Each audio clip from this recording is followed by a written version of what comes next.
Өчигдөр орой Монголын үндэсний олон нийтийн телевизээр зоригийн хэрэгтэй холбоотой төрийн нууцад хамаарах зарим баримтыг дэлгэлээ.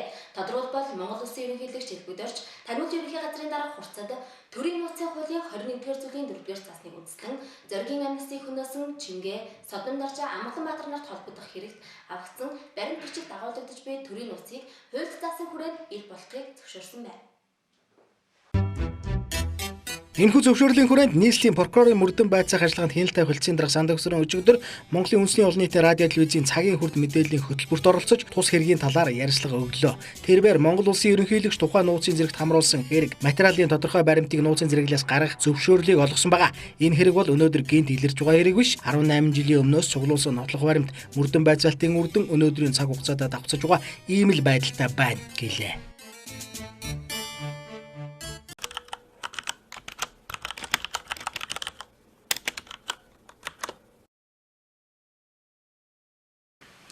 Санжаа сүрэнгийн зоргийг бие хөнөөсөн гээд хэмнийг хийж зогсоо Амгаланбаатар нь тухайн үед бол 18 настай байсан гэдэг.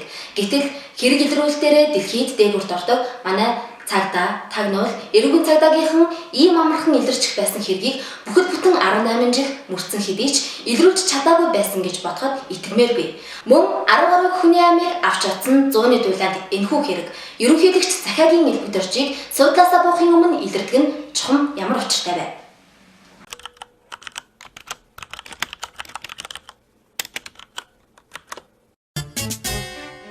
Чингээ, Содон Даржаа, Амгаланбаатар нар хэрэг үлдсэн байлаа гэхэд өнөө хэргийн гол захиалагчаа яагаад ил болохгүй байна вэ? Мөн ерөнхийлөгч бүрэн эрхийгээ хугацааг дуусгахаас өмнө зоригийн хэргийг хааж дахин сөхөхгүй болох гэсэн нь эрх ерөнхийлөгчийн сонгуультай холбоотой гих шуум олонний дунд шуугиан дэгдээгээд байна. Учир нь сар шинийн үеэр улсын Баатар Батүл ерөнхийлөгчд нэр дэвших хүсэлтэй байгаагаа намын нөхдөө илэрхийлсэн байдаг.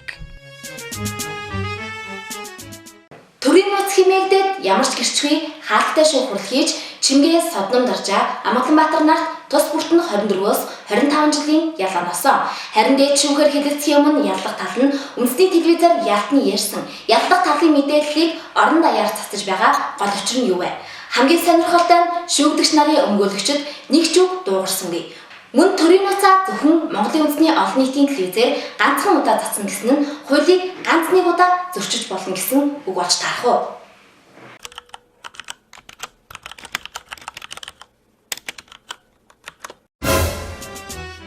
Яг үндэ эрхэлсэн тодорхой ажилгүй дөнгөжл насанд хүрсэн залуучууд өөрсдөө хаа хамаагүй эрх мэдэл бүхий төрийн том хүний амийг бүрлэгчсэн гэхээр итгэхэд маш хэцүү юм. Тийм ч учраас зориг агсны ах дүү нар нь хаалттай шүүх хуралд орохоос татгалцсан. Харин талигачийн хамтран амьдрагч булган шүүгдэгч нарыг хараа таньсан гинэ гэх зохион байгуулалтаач гэмээр мэдээлэл цацагдсан. Айл 18 жилийн өмнө хэлж байсан түүний мэдүүлэг тэнгэр газар шиг зөрөөтэй байгааг хэдэн сэтгүүлчдэл амаа цангатал хэлснээс биш хууль цагдаагийнхан үүн дээр огт анхаарсангүй. Анхаарах шаардлага байгаагүй биз. Дээрээс нь тагнуулын ерөнхий газрын дараагаар хурц томилогдсны дараахан зоригийн хэрэг бүрэн илэрч байна. Бүрэн илэрсэн гэсний учир нь шүүх цагдаа тагнуулынхан олон нийтэд ингэж итгүүлэхийг хүссэн хэрэг. Харин үзэгчдээ энэ хэргийг бүрэн илэрсэн гэдэгт итгэж байна уу?